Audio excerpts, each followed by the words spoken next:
Welcome to the Dialogue by Wirepoints, connecting the dots between our economy, government, and people.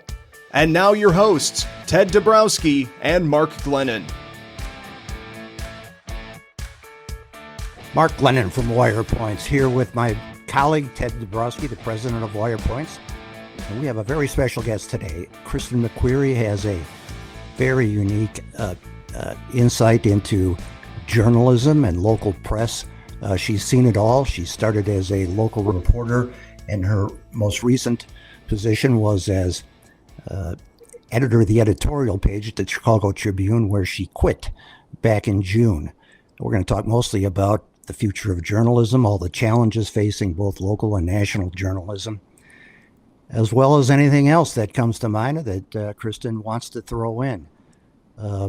Kristen, as I said, your most recent position was editor to the editorial page. We were big fans of your particular columns, but first tell us what you're up to since you left. I know you had a couple of months off to spend a little more time with your son and daughter, but you got a new gig. What you up to now?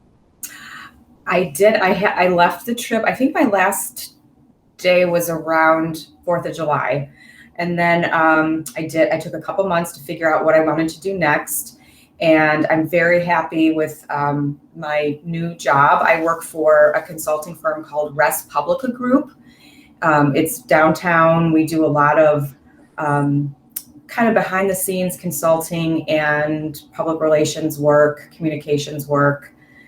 They have a great creative staff that does some more, like if you want to launch a campaign, not a political campaign, we don't do that, but different campaigns, and doing a lot of similar things to being a reporter, research, writing, editing, but just doing it for clients instead of readers. And in journalism, you really did start at the bottom and end at the top. I seem to recall you writing that, as a beat reporter, when you first started out, you had like the tough assignments of knocking on the doors of parents, victims of crime and things like that. And you eventually were on the editorial board at the Chicago Tribune. We particularly enjoyed your individual columns, which you publish separately sometimes. But tell us a little bit more about how your career evolved, how that came to be. I did start at the bottom. I realized I wanted to be a reporter pretty early on in my college years. I went to Illinois State University. So when people talk about, like when I was in journalism school, well, I didn't go to journalism school. I went to Illinois State. I got a job at the student newspaper. And my first job was actually as a copy editor on the night desk at the Pantograph. So I would go to school during the day and then work the night shift from 5 p.m. to 1 a.m. Editing and writing obituaries. So that's kind of low on the totem pole, obviously, in a newsroom, but important work, really important work. I have an affinity still to this day for obituaries and obituary writers. And I worked at a few central Illinois newspapers, covering the night cops beat and covering government, and then moved up to the Chicago area. My first job up here was at the Daily Southtown, where I started covering Springfield. And I did that for a number of years. Then I worked in radio a little bit, and then got a job at the Chicago Tribune editorial board and loved it. So I switched over to opinion writing, and then was only the second woman in the newspaper's history to be editorial page editor until I left. So it was maybe a year and a half of editorial page editor, and it was right when COVID hit. So I don't really feel I got the full experience of it, but I did the best that I could, under those circumstances. Well, we're going to talk about the challenges and all of that. And it's not a bit of an understatement to say that this is a crisis that threatens democracy at all levels.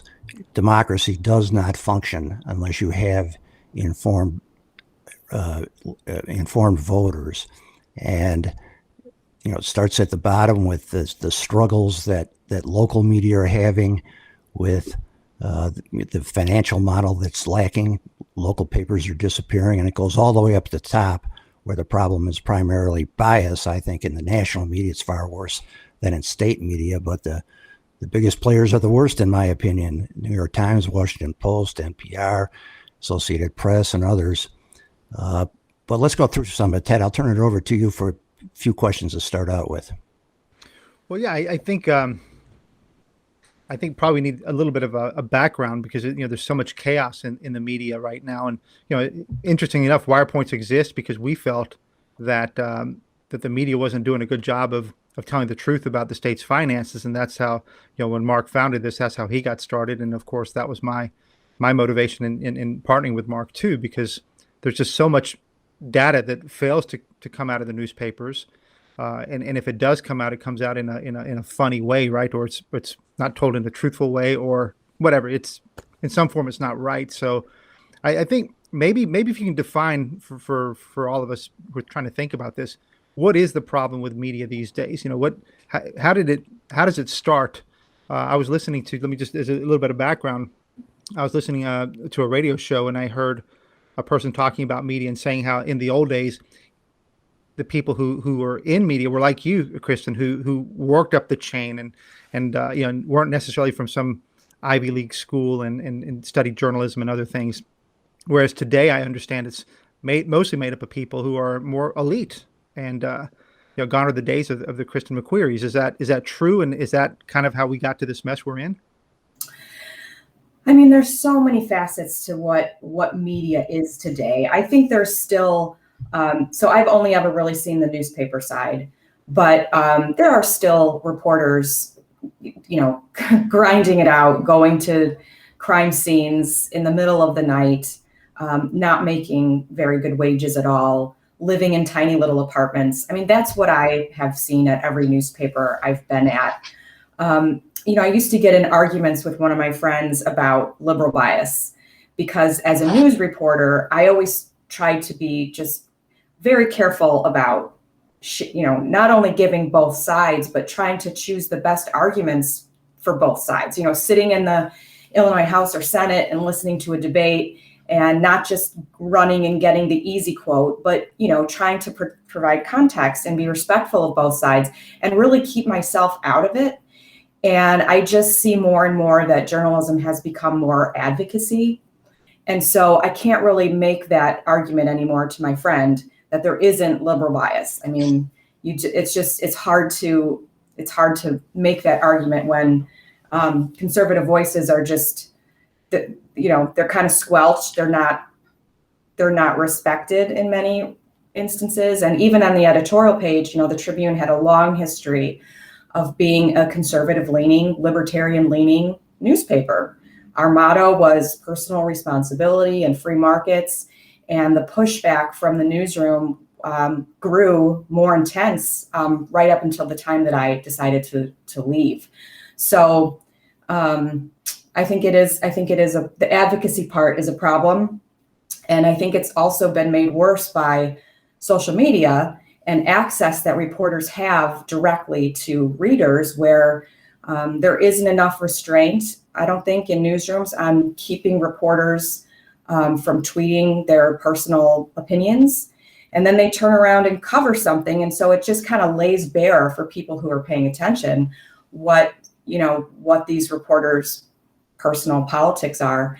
And when you're covering politics, it's not a good look. And I think it's been hard for the industry to maintain credibility when you don't have editors kind of pulling back on reporters who feel it necessary to put their personal views out there. It's just not something, again, I didn't go to journalism school, but some of my earliest editors, we never, they were careful about the length of a story and making sure that both sides or multiple sides got the same amount of space, that if there was a jump to the inside section, you got both sides before the jump. There were measurements of, how many lines was this person quoted and how many lines was this person quoted to be sure that you had sort of some fairness checks. And I feel like a lot of that has just kind of gone out the window. And I don't know that it's going to head back, into a different direction. And you said there are many facets to this, and you do have to take it at each different level because it seems to me they apply differently. I think the worst bias is at the top, at the national media. Yeah, we complain about it, and for local media here too, sometimes with some reporters. Although I feel a lot of sympathy for them. As you said, they're grossly underpaid. It's a tough job, and they've got this broken financial model. But well, do you agree with that? That the at the national level, many top journalists overtly say that they're not about a reporting objectively. They're trying to spin a narrative, and that's even taught in some of the top journalism schools. So there's a professor at Northwestern who openly advocates that. The dean of Columbia's venerated journalism school has said that, and there are others. It's not that bad in Illinois, though, is it? Or what do you think? I mean, I agree with you.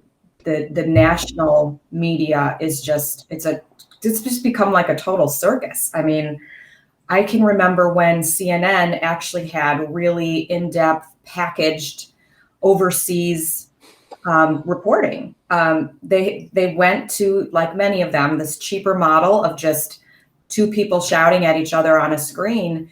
And I think there's a real lack of education among audiences that they don't even really realize that they're watching shows that have bias built into them by design. I can remember it was probably around the time Trump was elected. Family members of mine, not fans at all, but didn't, they were getting all their news from MSNBC. These are my parents, okay? And I had to educate them. Okay, that's fine. I realize you don't like President Trump and he drives you nuts, but you are watching a station that was created to give the Democratic spin, to be a left of center perspective. And just like Fox is right of center, you're watching the other product. And then, of course, I mean, CNN is really no different, but my parents were I don't think they realized that. And they're smart, educated, newspaper reading people. So the national media is they're just completely agenda driven. And to be frank, I mean, I don't really watch those cable shows. I just don't. I think they tend to just inflame, more than inform. Well, Kristen, does that mean that this form of news, the game's over now? It's more either entertainment or, whatever you want to call it. You can watch your favorite political channel because it's on your side, and that's fine, right? That's a product, but it's no longer media. It's no, well, I guess we're coming back to definitions again, but Fox can be Fox, and CNBC or MSNBC can be their, what they do. But does that mean that the traditional news and consumption of news, the way maybe we did with whatever Walter Cronkite or whomever, is that game over because it's now going to show up in some other on internet somewhere? I mean, the pendulums always swing and overcorrect, right? So I'm hoping that the pendulum right now has swung too far in one direction, and the profitability of these networks will be based on drawing people back like me. So I don't think it's a lost cause. But, locally, you still have outlets kind of stepping in, like Wirepoints. You have the Better Government Association doing, really good, strong investigative journalism. You have ProPublica. You have some of these other groups that have stepped in. And for the consumer who wants good, hard-hitting news, you can find it. You just can't really find it by turning on your television. Yeah. One aspect of the infection of the national media into the local media that drives me crazy, Kristen, is to the extent they're able to cover national stories at all, it's really just a syndicated story that comes from, typically the Associated Press. They get blasted out across the state and almost everywhere. The Tribune is guilty of this too. It's always either the Associated Press or New York Times. And on those big national stories, they are very biased. Associated Press is okay on kind of the local nuts and bolts stories, which they do sometimes. But are there any alternatives there? I mean, who, if they wanted to correct this, could they turn to Reuters? I guess, has a syndicated product. I don't know if they're cost effective. If that's something that could be afforded by these struggling local papers. But how could they correct that? I mean, to me, the correction comes in, eating in at probably the profitability of some of these organizations. I can tell you, I got complaints almost every day when I was editorial page editor about the Tribune picking up more and more wire service and running more and more New York Times content. Even the promotions people in the newsroom had a tendency to, promote something that was a New York Times story that we were running, even more than some local content. I think the biggest problem is just the loss of human beings doing a lot of this work.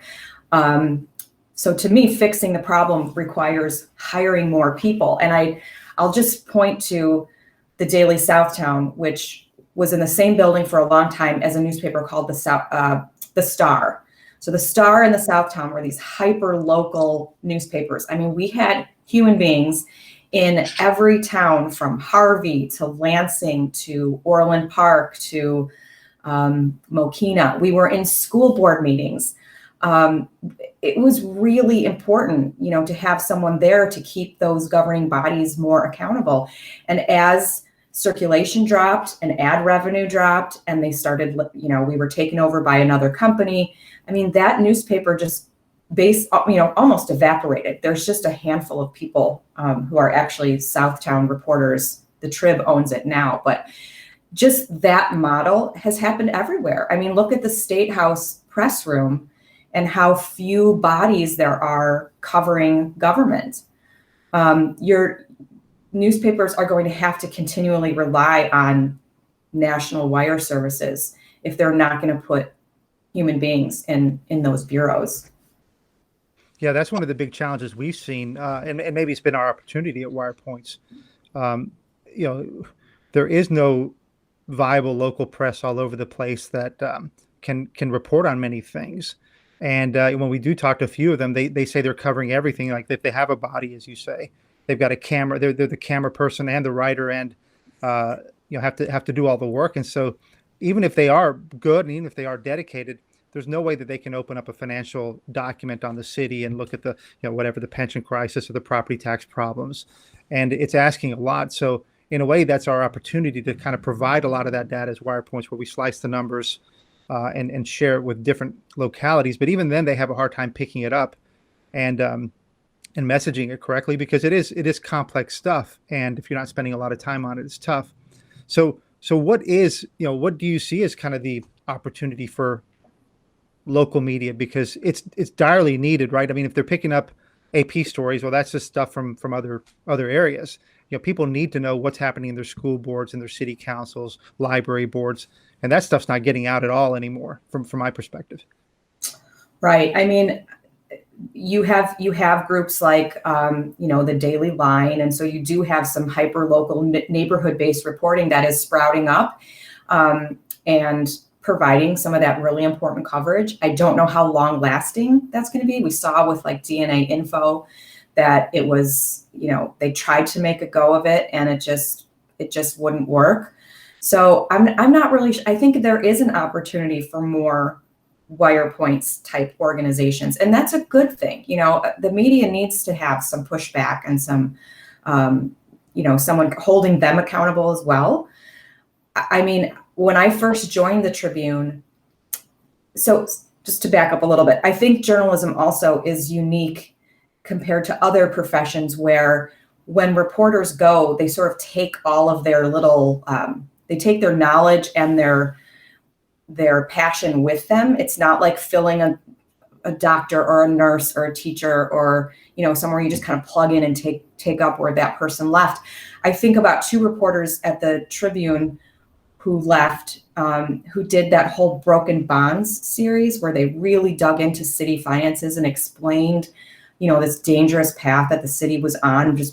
And then they did a separate series on CPS. And I mean, we basically learned that we had just borrowed massive amounts of money in a really high risk way to rebuild schools that were half empty. And we learned what kind of scoop and toss meant and why it was so problematic. Well, they both left the Tribune, and all of that reporting kind of went out the door with them. So that's another problem with journalism, is just you have people who build up this expertise, and you can't really replace it. And I think that's maybe also a little unique to this profession. You're absolutely right. We've talked to reporters a lot, and the ones that have the history of how things changed over the last 20 or 30 years and can remember the inflection points or what certain officials said and whether that came true or not, or whether they actually did the work or not. It's fascinating when you meet those people. And then, you meet other, young, maybe they're very diligent and great reporters, but they just don't have that history. So, there's no way that they can assume or, I guess, calculate what's happening in real time. They can just try to report on it, but it's weaker. Kristen, don't you think that ultimately it has to be supported by philanthropy? Advertising revenue just isn't sufficient. You've had a firsthand look at the Tribune, which is in probably better shape than struggling as it was, better shape than some of the pure local papers. But you got philanthropic support behind Capital News, Illinois, Center Square, both of which we think do a good job. That's got to be part of the financial solution, don't you think? I do. And I think you're seeing that in these discussions, for example, of the Sun-Times and WBEZ possibly merging. So I worked at WBEZ just for a short period before I went to the Tribune. I loved it. It was a great experience. But I was funded by the Joyce Foundation.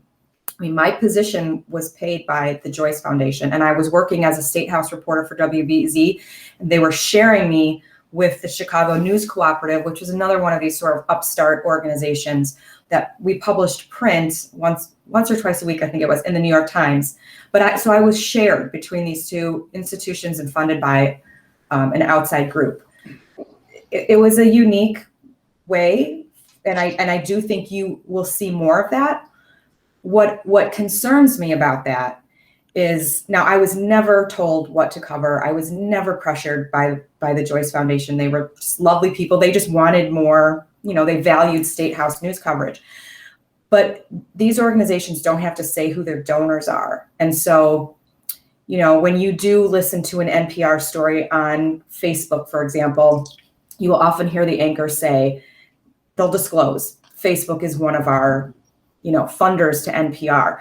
I mean, how often are we going to see local affiliates reveal that kind of information or say it? Or, do we have confidence that there's not going to be some strings being pulled because you have the backing of organized labor at the Sun-Times, for example, or, who knows how much Governor Pritzker and his various interests support WBEZ and some of these other entities. And so I think it raises questions just about funding and influences that we won't be able to know. No question. And many of those who are supporting it philanthropically lean left. I mean, the large majority of them, MacArthur Foundation, look through the list of who they've given to, Ford Foundation. We've pursued some of those grants, and they give us a polite response basically, but they're never going to fund us. Many of those organizations. You mentioned also sort of criticisms of the press. We have found many of them to be very thin-skinned. We don't have any criticism of the press. At the national level, of course, they go after each other, like cats and dogs. But boy, if you challenge most of the local reporters here, you're likely to get blocked on Twitter, called a racist or something else. It's not everybody. I mean, I took a few shots at you sometimes, Kristen. You stood up for yourself, you stood up for your team, and you're a big girl. I'm a big boy. I don't think it bothered us, but that's not always the case. I mean, couldn't we use a little more introspection in the local journalism and self-criticism? Sure. Yes. I don't know that I mean, I've been called thin-skinned. So I think the issue, again, with the introduction of social media is, criticism is fine, but we just get piled on in ways that are just so out of bounds by anonymous people. I mean, there's a very popular blog in Springfield that I'm sure we both know of, where commenters are still allowed to be anonymous. And so you can just have things said about you that are untrue by people who don't have to put their name next to what they're doing and saying. And Twitter, I mean, I hardly use it anymore for that reason. It's just, when I was reporting and when I had an account, my name is next to everything that I said and did and wrote, and I have to bear the responsibility of that. And so this just allowing people to have these anonymous Twitter accounts, and then also the media kind of giving them credibility. There are a couple Twitter accounts that reporters engage back and forth with these people, routinely, and kind of consider these little, empty circles to be credible. It's a little surprising to me. And so that's a long way of saying maybe that contributes to people being thin-skinned in media, because it's very tiresome to have to wake up to, getting slammed 24/7, either in your inbox or on social media. Yeah, right about the same time, local papers here, online papers, all cut out their comment sections. Tribune, Cranes, Sun-Times. What was behind that? I know you get a lot of nasty people there, but was that all there was to it, or was it pressure? You take some time to monitor those things and everything, but why did they all do it at the same time? That's a good question. My recollection at the Tribune was along the lines of what you're saying. It was too hard to police.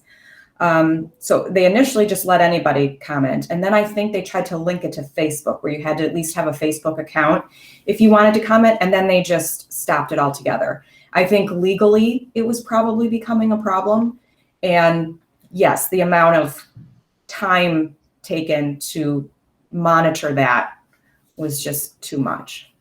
Yeah, and I think for some places it becomes a liability with the kind of things that are said on websites, and if you leave them up, then are you supporting those comments or not? So a lot of people have done that. I mean, we've been lucky, Mark, at Wirepoints. I think we've had great commenters, very smart. Somehow we're lucky that there's not too many trolls that come on, so we're fortunate with that. So Kristen, with this, I struggle with I've got 4 kids, I've got a wife, and I work at Wirepoints, and we by definition try to look at both sides, because one we aggregate, we'll aggregate Sun-Times pieces and other sides from the other side on our site, and then of course conservative pieces as well, and so we're used to seeing all angles and arguing them. Yeah, but my wife, for example, she reads the Tribune every day in the morning. She has her breakfast and reads the Tribune. She'll watch the local news, and then for the most part, she'll see some stuff on Facebook. And so she very often will not even see things that we're talking about, at Wirepoints or other groups similar to ours, which is just fascinating for me. So she wouldn't even understand the issue, if there is an issue, because it doesn't come up.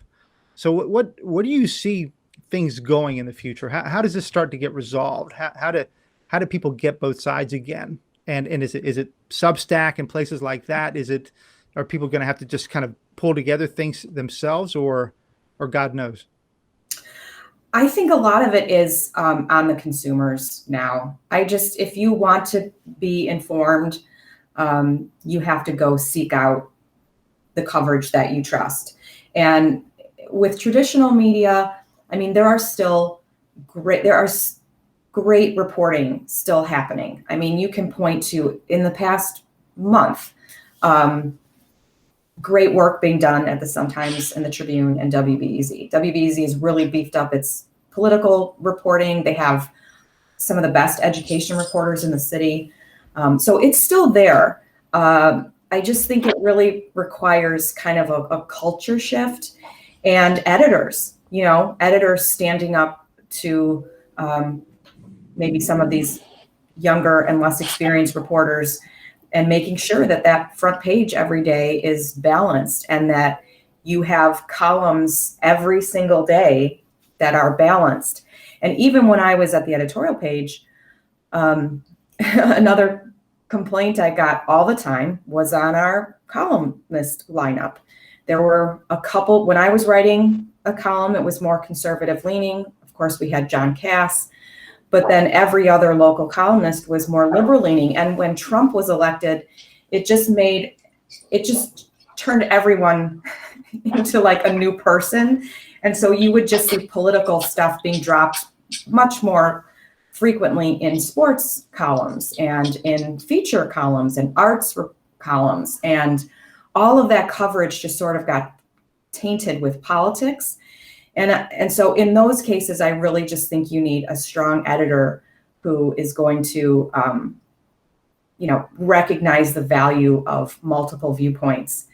It's really easy to take conservatives, and, our governor is great at this, to take an opposing viewpoint and just call it, carnival barkers. That's one of his favorite terms. I'm sure it was referencing the editorial page more than once. That's what they do, but editors should be able to see through that and understand that there is great value in balance in the newspaper. And boy, they sure don't do that. I mean, since you and John Cass left, there are no conservative, right of center columnists in Illinois, I would argue, with the possible exception, I think, of the News Gazette, Jim Dye down there, and they're by no means far right. I think they're centrist, really. And boy, with Pritzker, that's one of our big complaints as reporters down there. Do not question him as toughly as they should. It's different in Chicago. I think they go after Lori Lightfoot, pretty diligently, but we get this constantly, the complaints from our readers too, that the press conferences are a waste of time. In the rare circumstances where they ask a good question, Pritzker gives a non-answer and they move on. And so it's never followed up. And he basically has a free ride going down there. Am I overstating it, do you think? Or I would say that something that has also changed a lot because of COVID, the accessibility of public officials. And so normally you would have a governor. I mean, when I was covering Edgar or Ryan or Blagojevich or Pat Quinn, I mean, they would stand at a podium and take questions and follow-up questions. And because of COVID, there were just, and it lasted far too long in terms of accessibility. They had, a pool reporter basically asking questions in a room, and then there's no real chance to follow up because you're sending a question on paper to someone who's just reading it. So, I mean, I do think the governor got, he got, I don't want to say a free ride, but he didn't experience for a very long time what governors and other public officials do with the press. I hope that will start to change. I think it should start to change, because I would agree with you. I don't think he has experienced the type of questioning that is deserving of, the dramatic things that he is doing in Springfield and not doing. Hey, Kristen, there's been so many crazy things going on this past 2 years. And I'm just curious from your vantage point, where you had the power to decide what to cover on the editorial page. What drives you the most crazy about coverage these days? Because you've got COVID, you've got, the handling of the finances of COVID, you've got, the takeout of Trump, and you got the Biden administration, all the things that are going on. You got the CRT, all these things. What do you think is getting the coverage, or is it, and that might not be an easy question because it might be all of the above, but from your perspective, what is being maligned the most, and probably more at the national level than the local level? I think I would say just generally kind of a failure to connect dots. And I mean, you both know that financial reporting that was my wheelhouse. That's what I wrote about a lot. And the reason I wrote about it a lot isn't because I love numbers. It's because, budgets to me are kind of moral documents. And so when there is a shortage, or something needs more funding, or people are complaining about There were stories of social service agencies kind of drying up during COVID, and the connection isn't made, or property taxes being too high, and they're not making the connection to unsustainable pensions. That's the kind of stuff that drives me crazy. And it really hit home for me when I think I was working for WBEZ at the time, and I was in the State House. This would have been like 2010, 2011. And, the state always broke, can never meet spending with revenue because they spend too much. And they were closing one of the homes for the developmentally disabled. I think it was in Jacksonville. And I was watching, it's May 29th, and how crazy it is in Springfield. And I'm watching these parents push their adult disabled kids around the Capitol, trying to get someone to listen to them, because now these elderly parents are going to be trying to either care for their kids at home, or they're going to put them in SILAs. And I just realized just how broken everything was. This is so wrong. Government is supposed to take care of the most vulnerable. And so digging into that issue, and then learning that, as you are well aware, there are people who have disabled kids who age out before they are even able to get care for their kids, because there's no resources for that. Nobody cares, I guess. And so that's where my emphasis on financial reporting comes from, is just the how it trickles down and harms the people who need government the most. So in terms of what drives me crazy, it's the failure to connect those dots, and to think that, when we were writing, which I think they were really outstanding editorials, both from John McCormick, who was my predecessor, and then we picked up the ball and kind of did a series against the fair tax amendment. That's not because we're stingy people trying to be a voice for billionaires in the state. It's because we're fed up. And I think that showed in voters. We're fed up just sending blank checks to Springfield, and still having to deal with this problem of the most vulnerable not getting the care and the attention that they deserve. That's a long answer, but the lack of connecting dots, I think, is what drives me crazy. Boy, that example, Kristen, too, of the lack of funding for the developmentally disabled is the perfect one, too, because Illinois really stinks at that. And even as a fiscal conservative, that's an area where I'd love to see more attention devoted by the media and try to find some way to fix it. I think we have some 23,000 people on a waiting list who are developmentally disabled who qualify, but they're just not getting the service they deserve because we're so far behind in that area. We should be tackling that, Ted, at Wirepoints, and taking a harder look at some point on that. Yeah, Kristen, you brought up, it's always the little guy that gets hurt, it seems like, in Illinois, because somehow the political equations always leave them out. And I was in Decatur last week. I spent a day and a half there, and I particularly went to go see the education results and understand why they are so bad in Decatur in the public schools. And when I was there, it was much more than just the depressing school results. I mean, if you look at the Black and Hispanic reading results and math results for a third grader, they are abysmal. It's hard to find worse in the state. And yet, while I was there, I looked at how much struggle there is, as we all know, from the manufacturing, the decline of that city. It's had a lot of inflection points that have turned that state and city and continue to worsen it. And I feel like, to your point, nobody's been able to connect those dots between, these massive deficits we have for what we spend on the public sector, for this massive, the most units of government in the country, some of the biggest pensions. We've run the numbers at Wirepoints. These pensions are massive on average compared to other states like Indiana or Florida.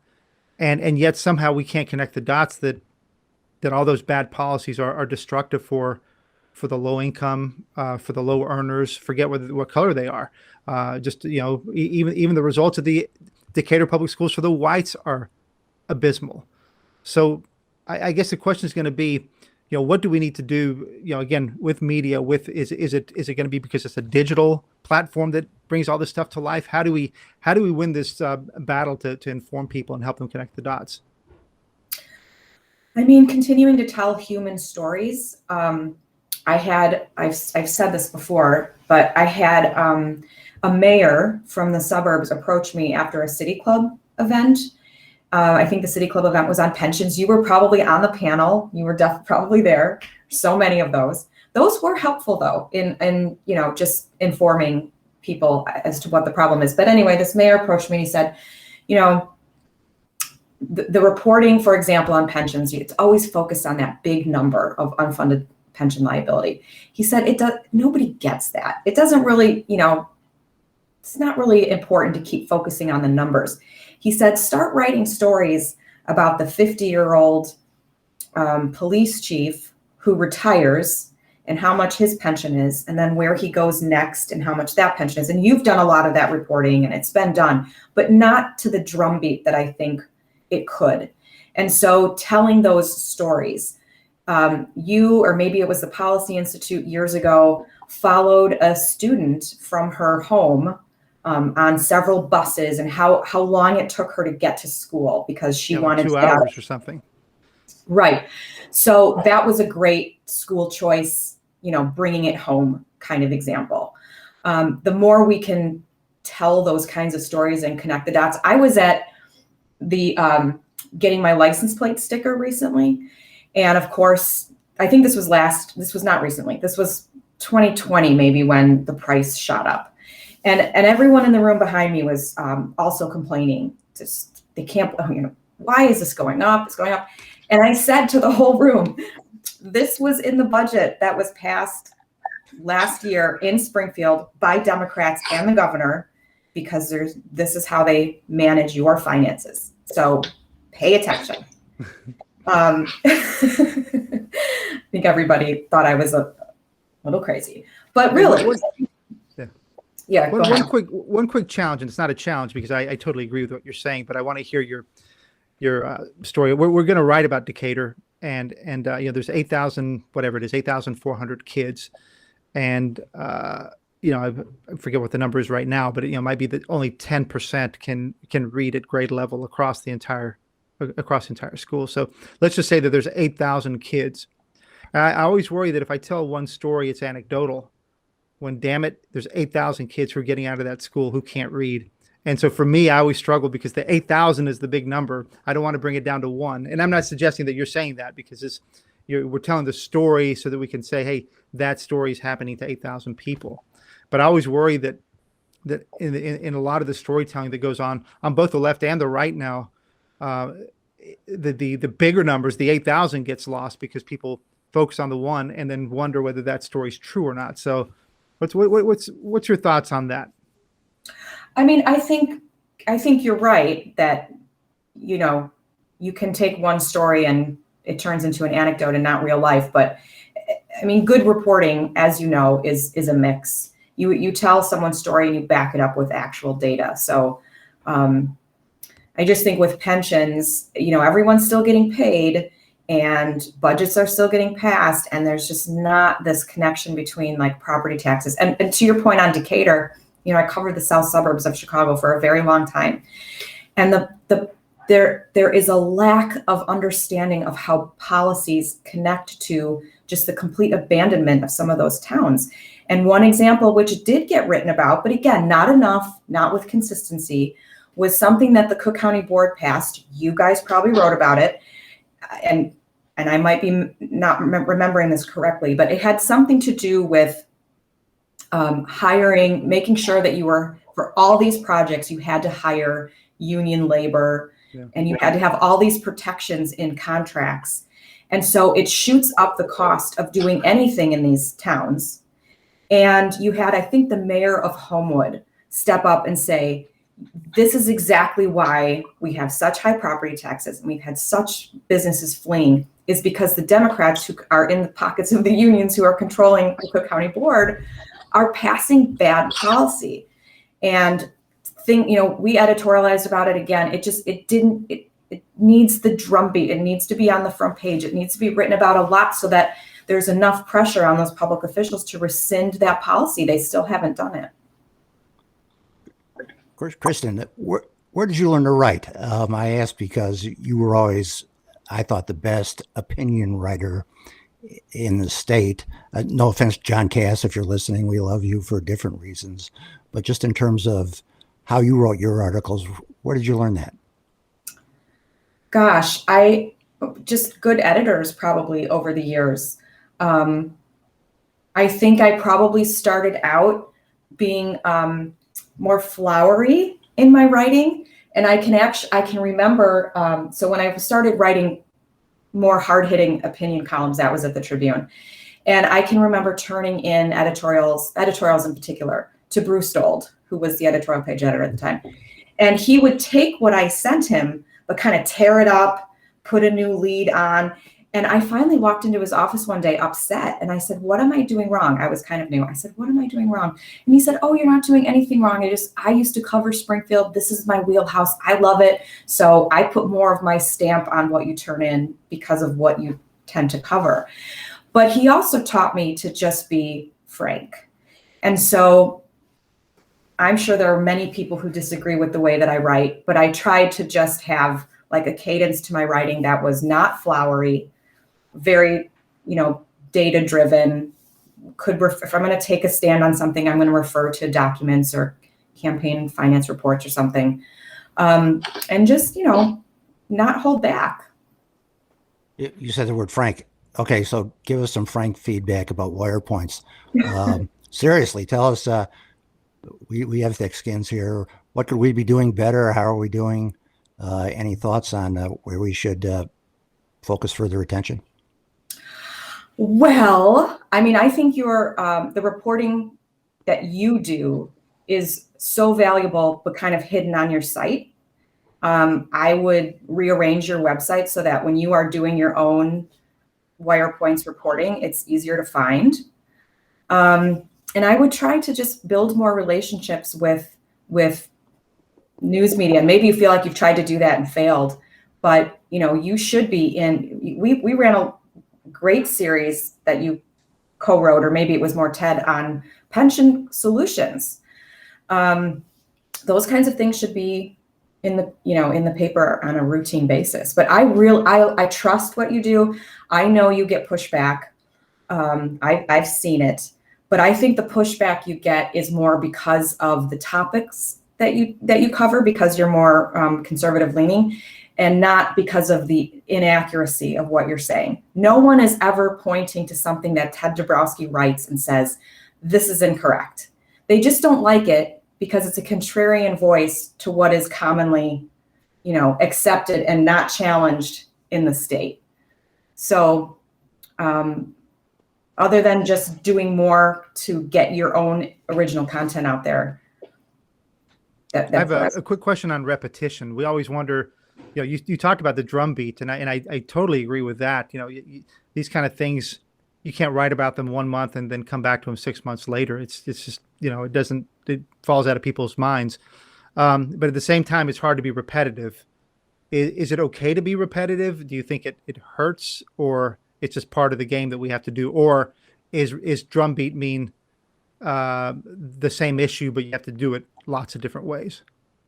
I think you have to do it lots of different ways. And that's such a good question, because I struggled with that a lot on the editorial board, and especially when I was the page editor, where, how many times can we write about pensions? Mm-hmm. And so Bruce Stold and John McCormick, they had a joke about it. They said, 1,000 editorials before something actually moves the needle. So I did keep that in mind. But yes, you get into a trick bag of being predictable. And I think we did that on the editorial page, where it was like, oh, gee, here's another rant about pensions. And so even people who cared about it just moved past it. So one thing that I tried to do when we did the series leading up to the vote on the fair tax was stop talking to our readers. They get it. They know it. They've seen it. Mm-hmm. They understand it. And so I kind of made a list. If we want this fair tax to go down, we have to appeal to union members. We have to appeal to Democrats. We have to appeal to CTU members. And so in every editorial, and in a couple that were just standalones, that's who we spoke to. So, trying to get around your audience who is who you rely on to reach those other groups is really important, especially if you're going to, pound away at something for years like we did. And there's still no pension reform. So, Kristen, you've had some time to reflect on Illinois, hopefully with a couple of months off after you left the Tribune. You wrote for years about some of those problems that have gone unaddressed, continue to gradually destroy the state. Give us your big picture thoughts. Do you have any sense of optimism, or the political winds seem to be shifting across the country? Is that going to make a difference, or where are we going to go from here, do you think? I do think there are a couple, winds shifting type arguments you could make. I think the crime in Chicago has really engaged a lot of people in their own voting behavior in a way that maybe has not happened before. The exodus of kids from CPS, and a lot of those parents who also just sort of like gave up because of some of the things that union leadership does. And maybe there was a recognition finally that, they're watching all these other kids go to school and their kids are staying home, and the constant fighting and roadblocks thrown up by CTU. I think there's a little bit of maybe a chance for maybe some school choice momentum here. So, no, I haven't given up. It is just really nice to watch it from from here. And I don't miss the grind of a daily newspaper and the pressure and the pushback. I don't miss it at all. But I still love Illinois, and all of the writing that we did on Illinois and writing about the census numbers and Illinois exodus and all of that comes from a place of wanting to shake the shoulders of politicians and get them to change direction. So, I have hope. I live in the city. We like where we live. We don't have any plans to leave. But I do think there are a couple little windows of opportunity that maybe some contrarian voices can take advantage of. Well, Ted, if you don't have anything else, we'll let Kristen get back to her new job. We sure appreciate it, Kristen. If you ever have anything that you feel like writing about or talking about, we're always happy to hear it. Best of luck to you, and congratulations on all the fine work that you did while you're at the Tribune, and all the best to you. Thanks for joining us. Thank you. It's my pleasure.